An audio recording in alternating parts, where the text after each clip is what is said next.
good evening to all. My name is Devdutt. Today we will discuss salt hydrolysis. Now let's start. तो basically अगर हम लोग equilibrium की बात करते हैं तो बेटा क्या है, इक्विलिब्रियम बेसिकली दो सब पोर्शन में डिवाइडेड है, जिसमें एक हम लोग केमिकल इक्विलिब्रियम की बात करेंगे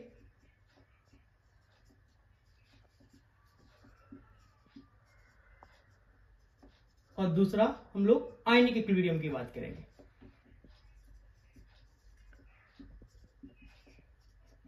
और आज का जो टॉपिक है वो है सॉल्ट हाइड्रोलिसिस, जो कि आपका आयनिक इक्विलिब्रियम के अंदर आता है, सॉल्ट हाइड्रोलिसिस। तो अभी हम लोगों को फिलहाल सॉल्ट हाइड्रोलिसिस के बारे में समझना है। तो हालांकि जैसे कि नाम से ही दिखाई दे रहा है सॉल्ट हाइड्रोलिसिस, तो पहले हम लोग इनके अकॉर्डिंग जाते हैं। तो यहां पर जब आप देखिए, ये जो टॉपिक है वो दो वर्डिंग पर डिपेंडेबल है, एक सॉल्ट और दूसरा बेटा हाइड्रोलिसिस।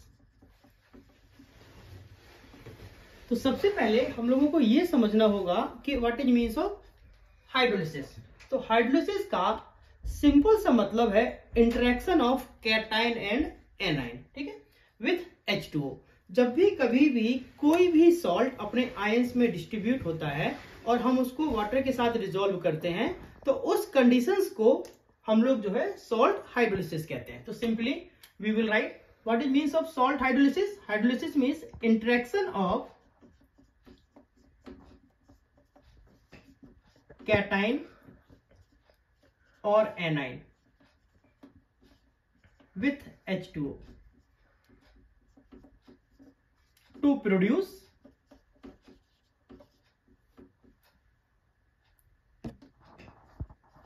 acidic और बेसिक सॉल्यूशन। देखो हमने क्या लिखा कि जब भी कोई भी कैटायन या एनायन वाटर के साथ इंटरेक्ट होके एसिडिक या बेसिक सॉल्यूशन देता है तो उसको हम लोग सॉल्ट हाइड्रोलिसिस कहते हैं। अच्छा, एसिडिक और बेसिक के अलावा ये आपका न्यूट्रल सॉल्यूशन भी दे सकता है। तो ये तो बात हो गई आपकी हाइड्रोलिसिस की। अब इसी तरीके से हम लोग बात करेंगे सॉल्ट की।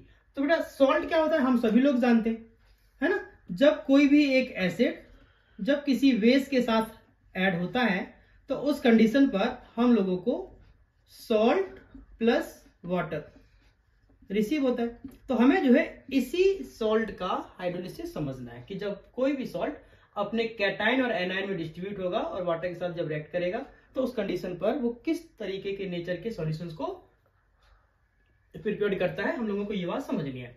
तो सबसे पहले यहां पर हम लोगों को बहुत सारे सॉल्ट का अलग अलग वेरिएशन देखने को मिलता है। तो first of all we will discuss type of salt. तो देखो बेटा यहां पर हम लोग सबसे पहले सॉल्ट की बात करेंगे, आफ्टर दैट फिर हम उसका हाइड्रोलिसिस करवाएंगे।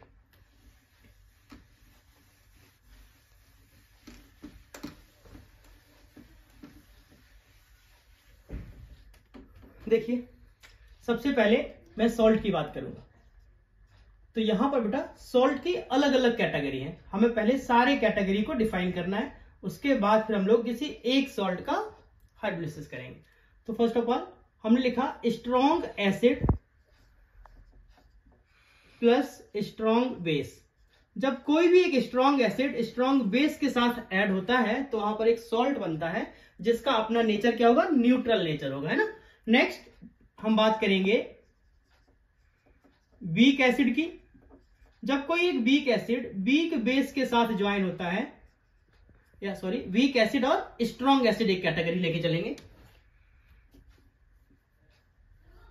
वीक एसिड और स्ट्रॉन्ग बेस। यहां पर ये एसिड नहीं है, बेस है।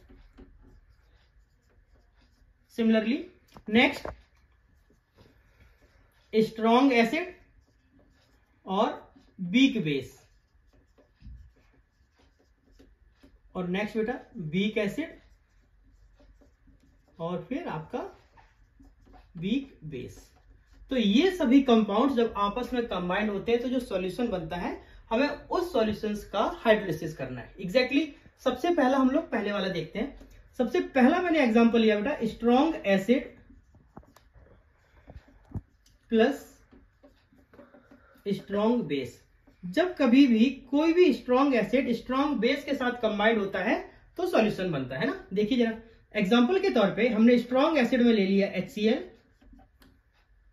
और स्ट्रॉन्ग बेस में ले लिया मैंने NaOH। जब ये दोनों ही कंपाउंड आपस में ऐड होंगे तो बेटा NaCl बनेगा प्लस H2O बनेगा। तो ये जो सॉल्ट हुआ, ये सॉल्ट जो है स्ट्रॉन्ग एसिड और स्ट्रॉन्ग बेस का कॉम्बिनेशन है ना। अब हमें इसका हाइड्रोलिसिस करवाना है। तो एक चीज हमेशा याद रखना, जो भी कंपाउंड स्ट्रॉन्ग एसिड और स्ट्रॉन्ग बेस से मिलकर जो भी आपका सॉल्ट बनेगा, ये सॉल्ट बेटा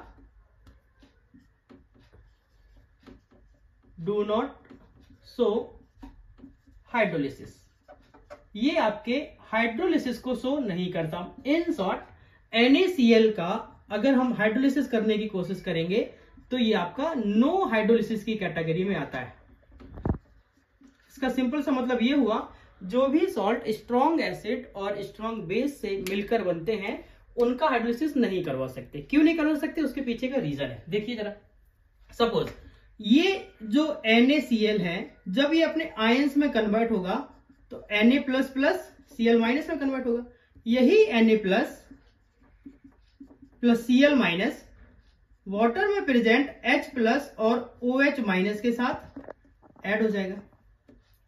तो उस कंडीशन पर ये Na ये OH के साथ कंबाइंड होके NaOH बना लेता है और ये H और Cl वापस कंबाइंड होके HCl बना लेता है। तो पॉइंट ये है कि जो भी compounds strong acid strong base के साथ ज्वाइन होता है उनमें जो है कैटाइन और एनाइन बनाने की कैपेसिटी होती है और वो रिवर्स नहीं हो पाते। इसका सिंपल सा मतलब ये है, आप ऐसे समझिए, सपोज अगर हमारे पास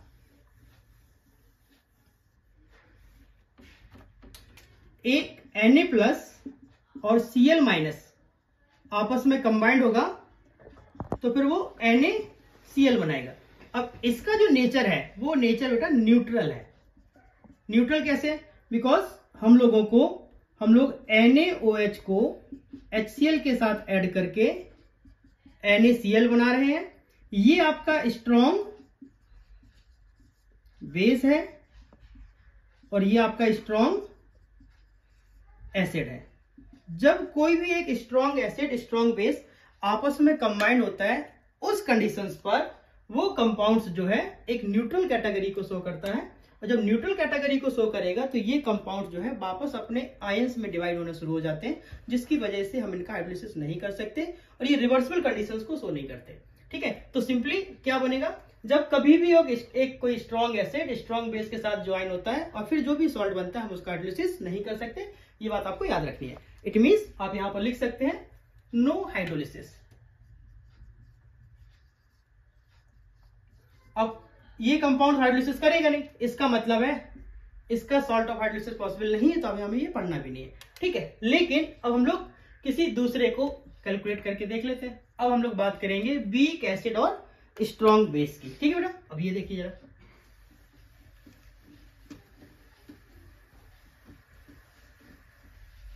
अगला एग्जांपल हम लोग लेंगे वीक एसिड और स्ट्रॉन्ग बेस। नेक्स्ट एग्जांपल मैंने लिया weak acid plus strong base. तो बेटा अब वीक एसिड और स्ट्रॉन्ग बेस से हम लोगों को एक सॉल्ट बनाना है, फिर उसका हम लोगों को हाइड्रोलिसिस करना है। देखिए जरा, एग्जांपल के तौर पे वीक एसिड में हमने ले लिया HCOOH, right, this is a weak acid, और स्ट्रॉन्ग बेस में मैंने ले लिया NaOH। जब ये दोनों कंपाउंड्स आपस में कंबाइंड होंगे तो बेटा क्या बनेगा, ये Na इस हाइड्रोजन को रिप्लेस कर देगा और हमें रिसीव होगा HCOONA प्लस H2O। ठीक है, अब ये जो कंपाउंड है, ध्यान समझना, इस कंपाउंड का नेचर क्या है वो हमको समझना है। यहां पर ये जो कंपाउंड है ये आपका क्या है, वीक है, इसका जो नेचर है वो वीक एसिड है, और ये आपका क्या है बेटा, स्ट्रॉन्ग बेस। तो ये जो सॉल्यूशन होगा, ये जो सॉल्ट होगा, ये आपका बेसिक सॉल्यूशन होगा बेटा। क्या होगा, बेसिक सॉल्यूशन होगा। क्यों? क्योंकि यहां पर देखिए एक स्ट्रॉन्ग एसिड है और एक वीक एसिड है, तो जो भी रिजल्ट आएगा वो डिपेंड किस पर होगा, स्ट्रॉन्ग वाली कैटेगरी पर। इट मींस बेस हमारे पास स्ट्रॉन्ग था, तो ये जो सॉल्यूशन है, इस सॉल्यूशन का जो नेचर होगा वो क्या होगा, बेसिक सॉल्यूशन होगा। ठीक है, अब हम लोगों को पॉइंट ये है कि हमें इस कंपाउंड का हाइड्रोलिसिस करना है। किसका हाइड्रोलिसिस करना है, हमें इस कंपाउंड का हाइड्रोलिसिस करना है। करिए जरा, तो क्या होगा बेटा, ये जो कंपाउंड्स है HCOONA, जब हम इसको आयोनाइज करेंगे, हम इसको H2O के साथ ऐड करेंगे, HOH लिख रहे हैं, तो उस कंडीशन पर हम लोगों को सबसे पहले ये आयंस में कन्वर्ट कर दो। जब आयंस में कन्वर्ट करेंगे तो HCOO माइनस और Na प्लस, अगेन ये वाला कंपाउंड किसमें कन्वर्ट हो जाएगा, H प्लस और OH माइनस में। देखिए Na प्लस और OH माइनस, ये फिर से आपका वही कैटेगरी आ गया, और यहां पर क्या बनेगा, HCOOH। तो देखिए यहां पर ये जो बेसिक कंपोनेंट्स है, मतलब ये जो बेसिक एसिड है, ये जो वीक एसिड है, यही वीक एसिड आपका हाइड्रोलिसिस की कैटेगरी में आता है। ठीक है, अब ध्यान से समझो जरा, इसको मैं रफ कर रहा हूं।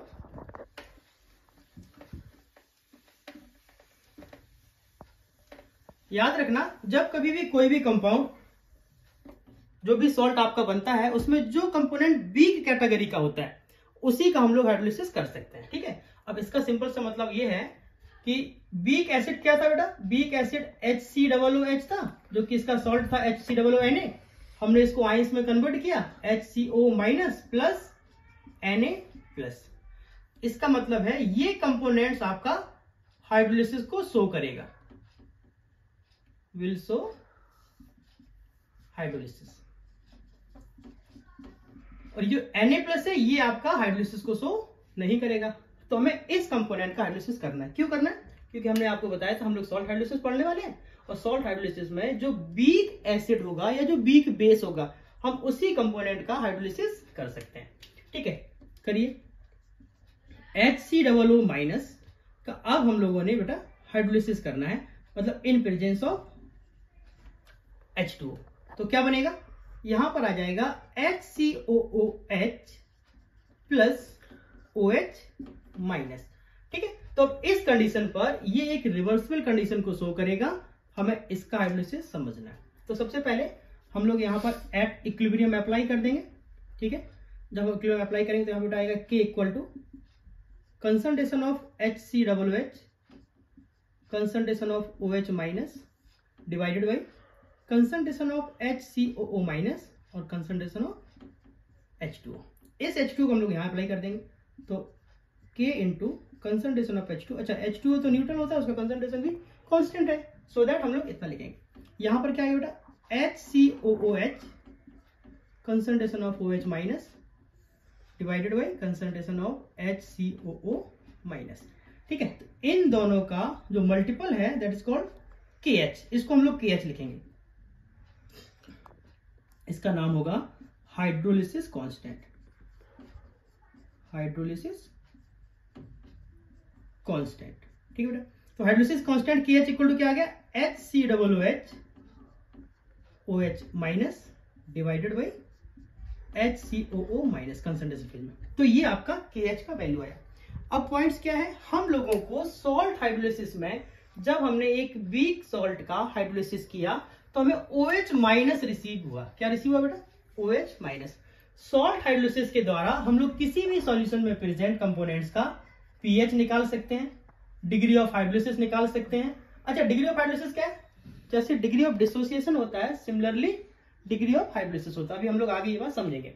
इसके अलावा हम उसका जो है pH निकाल सकते हैं और H निकाल सकते हैं। सिमिलरली हम लोग उसका KH भी निकाल सकते हैं, जो कि आपका हाइड्रोलिसिस कांस्टेंट होता है। तो हमारे पास हमें इस सॉल्ट का इस सॉल्ट का हम लोगों को क्या लिखना है बेटा, इस सॉल्ट का हम लोगों को pH निकालना है। बट यहां पर pH के लिए H चाहिए, तो सबसे पहले हमें H निकालना पड़ेगा, जो कि यहां पर गिवन नहीं है। इट मींस सबसे पहले हम लोगों को OH माइनस की कंसंट्रेशन निकालनी होगी। ठीक है, तो उसके लिए हम लोग इसको यहीं छोड़ देंगे और इसको लिखेंगे इक्वेशन ऑफ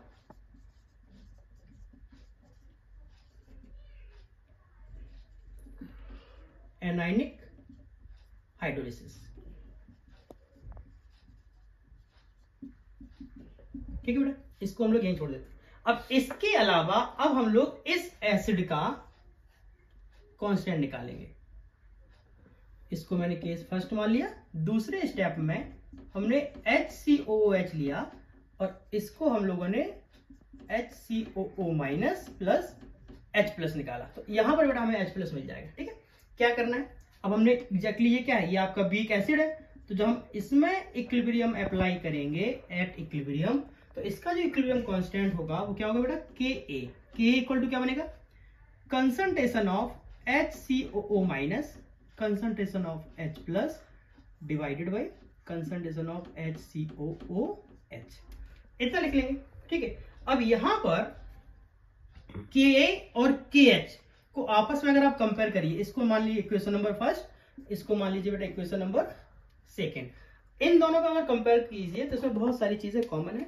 तो हम क्या करेंगे, दोनों इक्वेशन को आपस में मल्टीप्लाई कर देंगे और उसके बाद फिर हम लोग जो है उसका पीएच निकाल पाएंगे।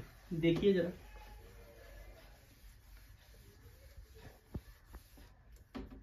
मैंने लिखा equation first into equation second. जब बेटा इक्वेशन फर्स्ट और सेकेंड का आप मल्टीप्लाई करेंगे तो हमारे पास रिसीव होगा KH into K equal to concentration of HCOOH concentration of OH minus divided by concentration of HCO minus जो कि एक एनाइन है।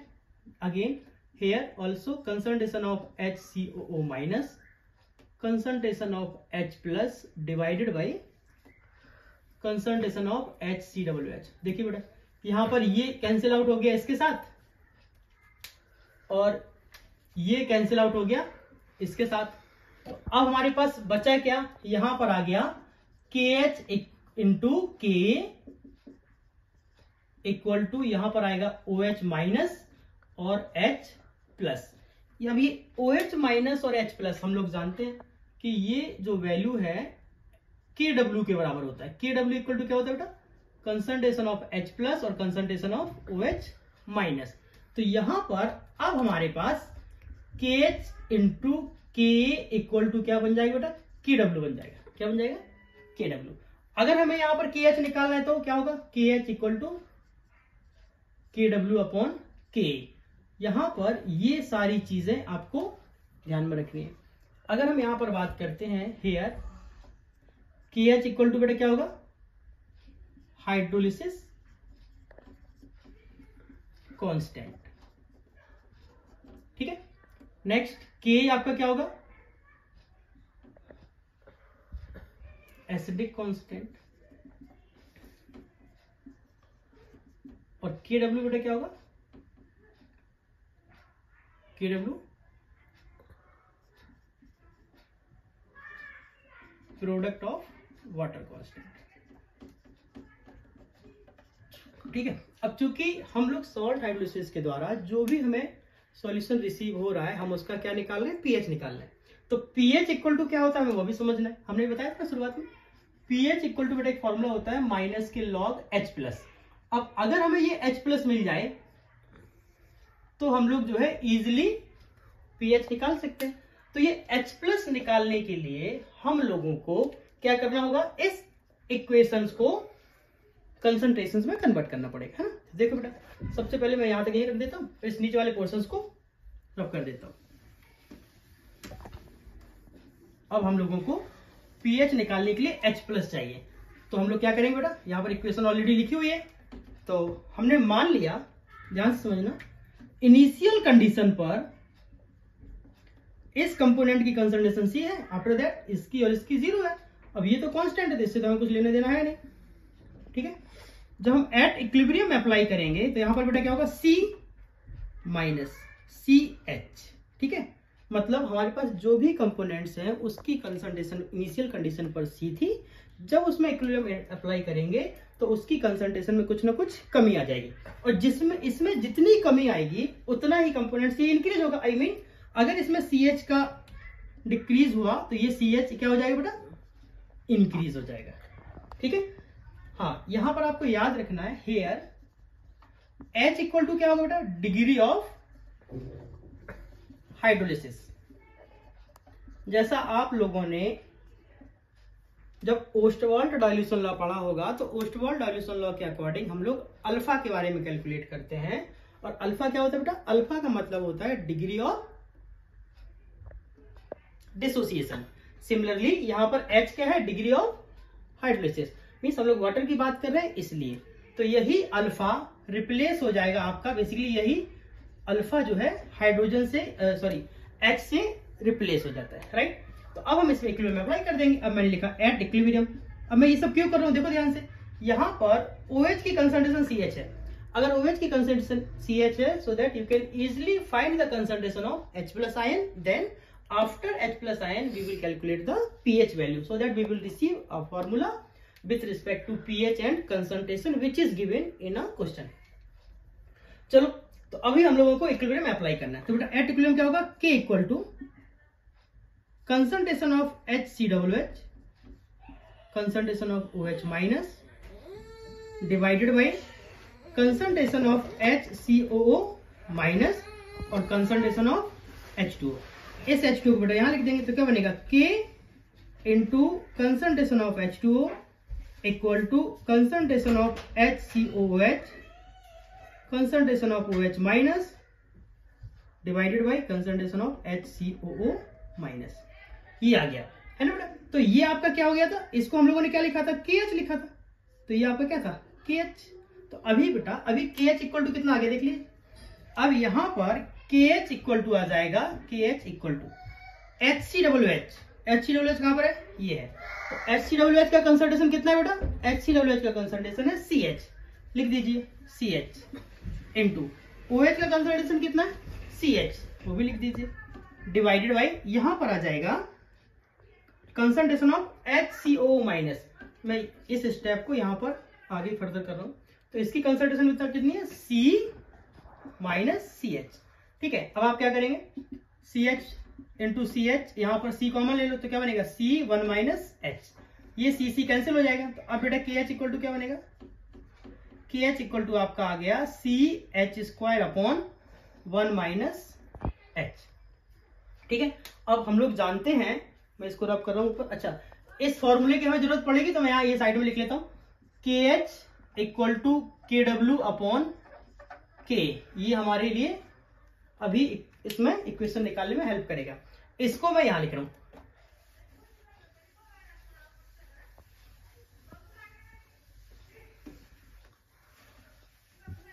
देखिए बेटा क्या आया। अब KH इक्वल टू आपका आया CH square upon 1 minus H। अब हम लोग यहां पर मान लेंगे क्या? Here H is less than 1। ठीक है, तो उस कंडीशन पर 1 माइनस H का वैल्यू हम लोग 1 के बराबर लिख देंगे। It means KH equal to क्या बनेगा बेटा? CH square. H equal to क्या बनेगा? KH square equal to KH upon C। तो H बेटा क्या बनेगा? Root of KH upon C। ये आपका H का वैल्यू आ गया। अब चूंकि हमें निकालना क्या है? हमें निकालना है pH। तो यहां पर हमें pH निकालने के लिए H प्लस चाहिए। पॉइंट ये है कि इस इक्वेशन में हमें OH का कंसंट्रेशन गिवन है कितना? CH। तो इस बेस पर first of all we find the value of OH। ठीक है बेटा, अब यहां पर लिखेंगे हेयर नाउ। अब मैं इसको रब कर रहा हूं।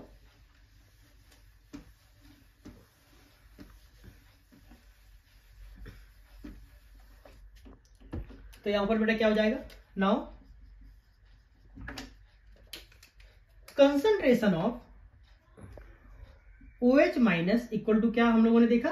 CH, और C यहां पर रिप्लेस कर देंगे। अब कंसंट्रेशन ऑफ OH क्या हो जाएगा? Concentration of OH equal to आएगा C इंटू और H की जगह हम लोग अप्लाई कर देंगे root of KH upon C। ठीक है, अब हम लोग यहां पर OH माइनस की बात कर रहे हैं। ओके बेटा, अब हम लोग जानते हैं फिर से, वी नो दैट, अब चूंकि हमें pH निकालना है इसीलिए हम लोग क्या करेंगे?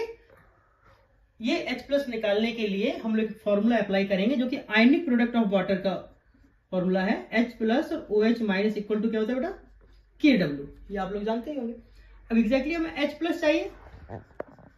H प्लस इक्वल टू क्या बनेगा बेटा? KW upon concentration of OH minus, right.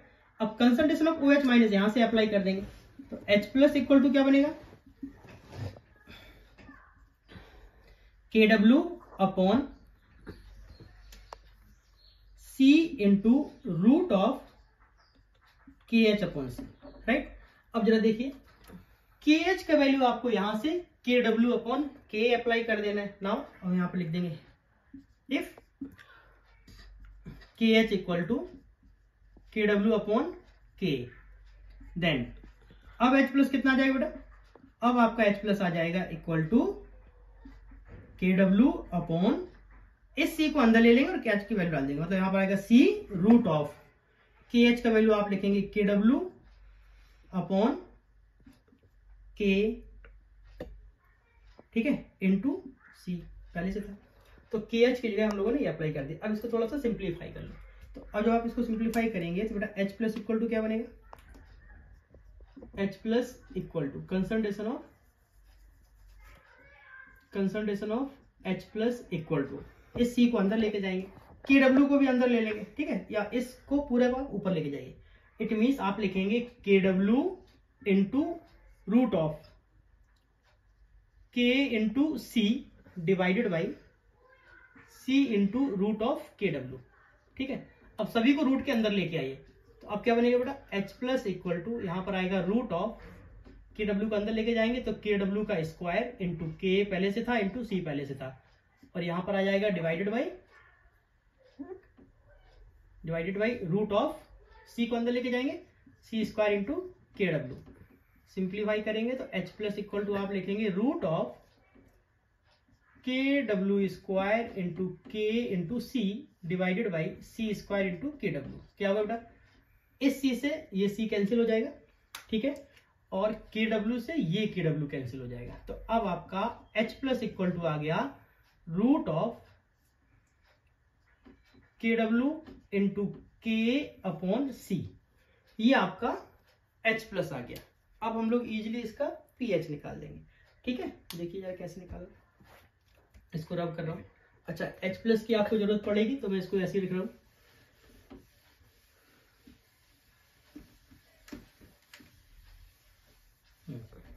अब हम लोगों को इसका pH वैल्यू निकालना है, तो वी नो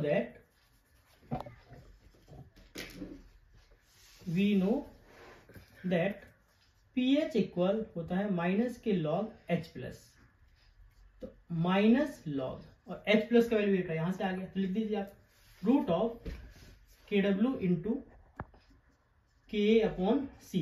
अब इसमें आप सारे लॉग के फॉर्मूले अप्लाई कर दीजिए, तो क्या बनेगा माइनस लॉग, और यहां पर बेटा लिखेंगे KW into KA upon C, और रूट को लिख लिया 1/2।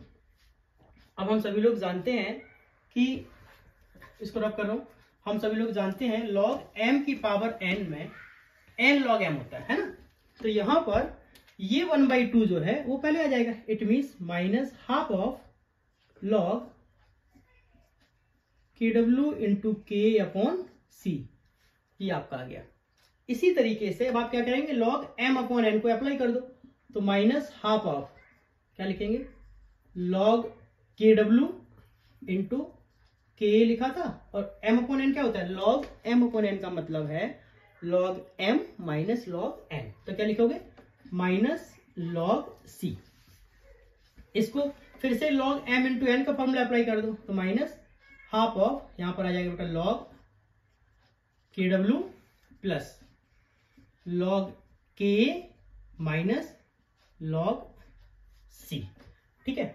अब हम लोग जो है इसको सॉल्व करेंगे, इस माइनस साइन को अंदर लेके जाइए, तो क्या लिखेंगे हाफ ऑफ, यहां पर आप लिखेंगे माइनस लॉग KW, यहां पर आप लिखेंगे माइनस लॉग K, और यहां पर आ जाएगा प्लस का लॉग C, ये आपका आ गया। अब बेटा हम सभी लोग जानते हैं छोटे छोटे फॉर्मूले होते हैं, आप लोगों ने पढ़े होंगे शुरुआती फेज में कि KW इक्वल टू एक वैल्यू होती है 10⁻⁻14 एट 25 डिग्री सेल्सियस, ठीक है, तो यहां पर हमें वो अप्लाई करना है। दूसरा, जैसे pH इक्वल टू माइनस के लॉग H प्लस होता है, POH equal to minus log OH minus होता है, सिमिलरली PK इक्वल टू होगा माइनस के लॉग K, अगर कभी जरूरत पड़ जाए पी के वी की तो हम लोग माइनस के लॉग के वी लिख सकते हैं। ठीक है, अब यहां पर आपको पी के ए दिखाना है, तो पी के इक्वल टू क्या बनेगा, माइनस के लॉग के ए। देखो जरा ध्यान से, ये माइनस के लॉग के ए किसको रिप्लेस कर देगा, पी के ए को। तो आप क्या लिखेंगे, हाफ ऑफ माइनस लॉग के डब्ल्यू की जगह हम लोग 10⁻⁻14 अप्लाई कर देंगे, तो 10⁻⁻14 और यहां पर बेटा जाएगा प्लस पी के प्लस के लॉग सी, ये आपका आ गया। अब हम लोग जानते हैं कि log m⁻n में आप यहां पर लिख लीजिए log m⁻n का मतलब क्या होता है, n log m। ठीक है, तो ये 14 इधर आ जाएगा, जब ये 14 इधर आएगा तो माइनस माइनस क्या हो जाएगा, प्लस। तो अभी क्या बना बेटा, हाफ ऑफ यहां पर आ जाएगा 14 log 10 प्लस पी के प्लस का log c, ये आपका एक फॉर्मूला है। अब log 10 का वैल्यू 1 होता है, तो 1/2 14 इंटू 1 प्लस पी के प्लस log c, तो बेटा 1/2 को अंदर लेके जाएंगे, 14 1 14, तो यहां पर क्या आ जाएगा 7 प्लस हाफ पी के प्लस का log c। ठीक है, तो ये आपका pH का वैल्यू आ गया। और जब हम लोग pH निकालेंगे तो 7 प्लस जा रहा है, मतलब 7 से ज्यादा है।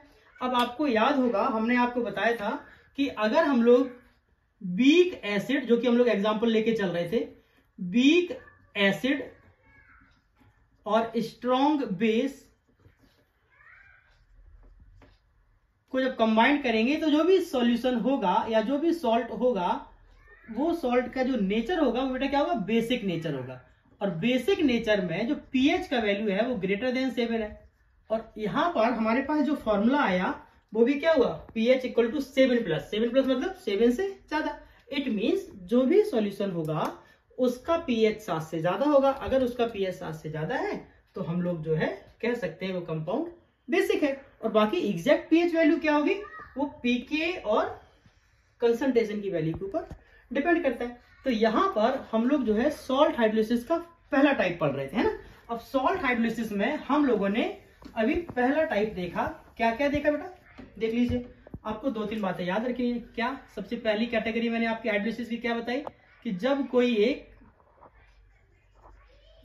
वीक एसिड स्ट्रॉन्ग बेस के साथ ऐड होता है, ठीक है, उस कंडीशन पर जो भी सॉल्यूशन बनेगा वो सॉल्यूशन आपका बेसिक होगा, बेसिक सॉल्यूशन। तो आप उसका pH कैलकुलेट कर सकते हो। तो उसका pH बेटा कैसे कैलकुलेट करेंगे, pH इक्वल टू आएगा 7 plus half of pK plus log c। आप ये फॉर्मूला एक तो यूज करना, मैं क्वेश्चन को हेल्प करने में हेल्प करेगा। दूसरा, आप KH भी निकाल सकते हैं। KH क्या होगा, हाइड्रोलिसिस कांस्टेंट। तो KH इक्वल टू क्या था बेटा, KW अपॉन K। सिंपली आप इसका H प्लस आयन भी निकाल सकते हो। कैसे निकाल सकते हो बेटा, root of KW into K upon C। तो इस फॉर्मूले से आप जो है ये वैल्यू निकाल सकते हो। दूसरा, ठीक है, तो ये 3 फॉर्मूले, इसके अलावा आप जो है H इक्वल टू भी कैलकुलेट कर सकते हो। और H इक्वल टू क्या होता है बेटा, जैसे अल्फा क्या होता है, डिग्री ऑफ एसोसिएशन, वैसे ही H क्या होगा, डिग्री ऑफ हाइड्रोलिसिस। तो ये आप जो है सॉल्ट हाइड्रोलिसिस का बेसिक सॉल्यूशन का हाइड्रोलिसिस जब फाइंड करेंगे तो उस कंडीशन पर आप इतनी सारी चीजों को कैलकुलेट कर सकते हो। बाकी सारी चीजें डाटा के ऊपर डिपेंडेंट है। जैसे मान लिया मैं इसको रब कर रहा हूं, समझ गया होगा ना अच्छे से।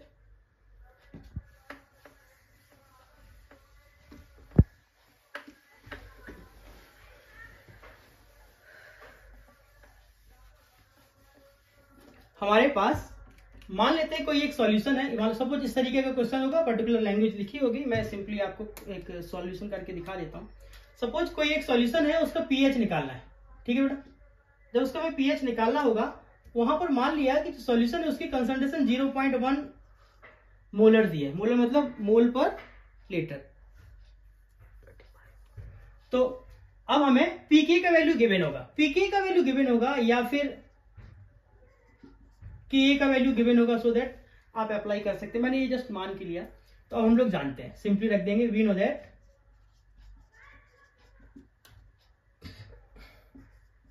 pH equal to 7 plus half of pk plus log c।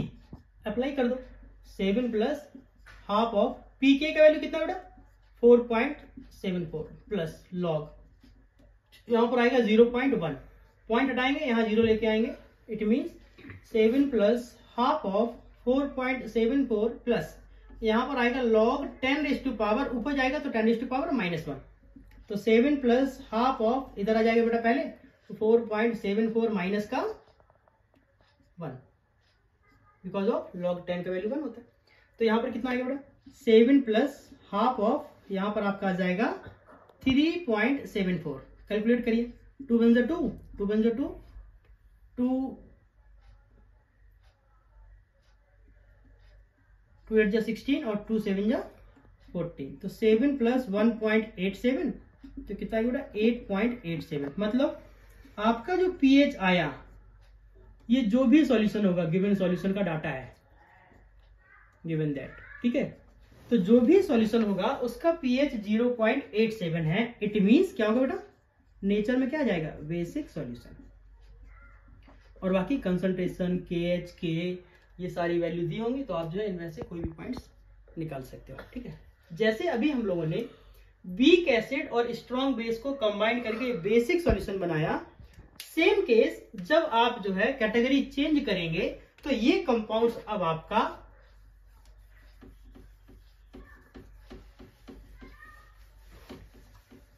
दूसरे फेज को शो करेगा। पर इसमें अब मान लो मैंने ले लिया स्ट्रॉन्ग एसिड और वीक बेस, वीक बेस ये बेटा सॉल्ट हाइड्रोलिसिस का सेकेंड टाइप होगा, जो कि आपका सॉल्यूशंस बना के हाइड्रोलिसिस को शो करेगा। इस कंपाउंड का जो भी सॉल्यूशन होगा वो सॉल्यूशन आपका एसिडिक सॉल्यूशन होगा। क्यों, कैसे एसिडिक सॉल्यूशन होगा, क्योंकि यहां पर जो कंपोनेंट है वो स्ट्रॉन्ग एसिड है, इट मींस जो भी सॉल्यूशन आपका आएगा वो एसिडिक सॉल्यूशन आएगा। और इसका जो पीएच होगा, इसका जो पीएच होगा वो क्या होगा बेटा लेस देन 7, ठीक है। तो जैसे हम लोगों ने ये सारी चीजें कैलकुलेट की, आप जो है इसको भी कैलकुलेट कर सकते हो, ठीक है। तो अभी हम लोग जो है इसके आगे अगले लेक्चर में देखेंगे, तब तक के लिए बाय बाय, टेक केयर।